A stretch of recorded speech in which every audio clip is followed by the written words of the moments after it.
Okay, so what we're going to talk about here are the pulse controller has a real-time alert system, so alarm system.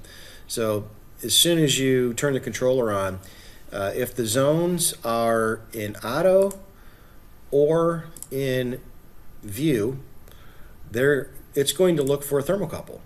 If there's not a thermocouple connected, you're going to get an alarm. So in this instance, I'll go ahead and flip one of these over to auto, and voila, I'm getting an open thermocouple alarm because I don't have anything connected to this set of 12 zones. I hit the alarm button, and of course you can hear the audible.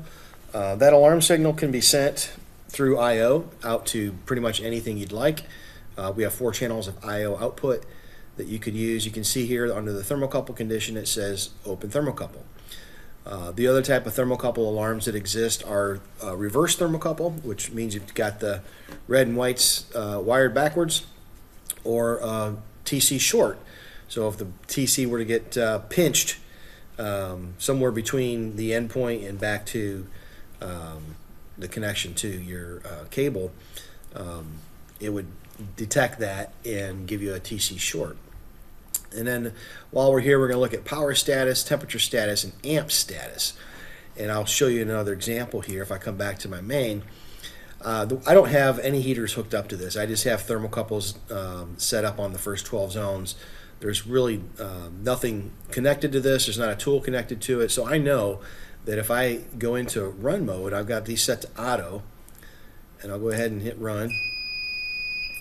And you can see I've got my percent power coming on. I've got it governed down to 60%, and I'm getting heater open. So I'm going to acknowledge that. Come over here into my power status, and you're going to see heater open.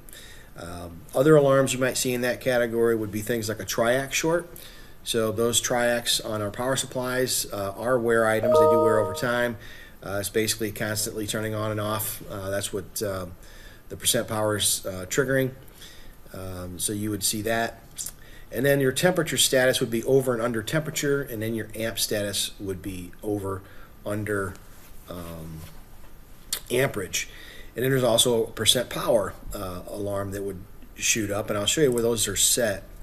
So if we come over to our zones, and you can see there's an alarm band of 35 degrees around a set point of 470, 475 on this particular recipe, and then there's an abort at 50. So what that means is plus or minus 35 degrees, we're going to get an alarm for temperature.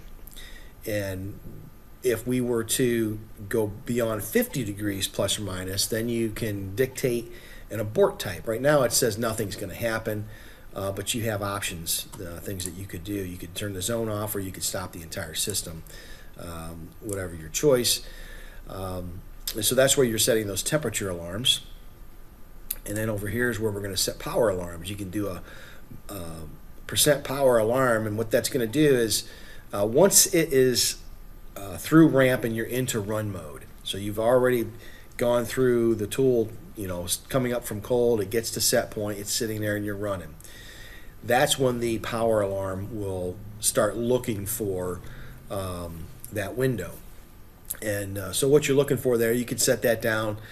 Let's say you're normally running around 30% power max, something like that. You might set that at, let's say, 45 or 50%. If you were to have a leak, you've got plastic coming in around a nozzle, it's going to start calling for power. And when that happens, it'll trigger that percent power alarm, so you can stop the press, send a signal to the press, and don't inject any more plastic until you get that alarm looked at and see what's going on.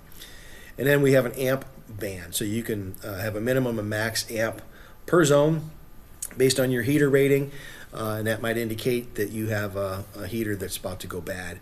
And of course these are all output signals, so again you can stamp your injection molding machine history with these types of things.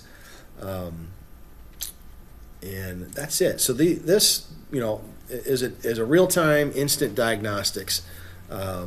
If you turn the controller off and you leave zones in auto mode, when you turn it back on, it's going to be looking for thermocouples immediately. And if there aren't cables connected yet, it's going to alarm and say, hey, you need to plug in your cables.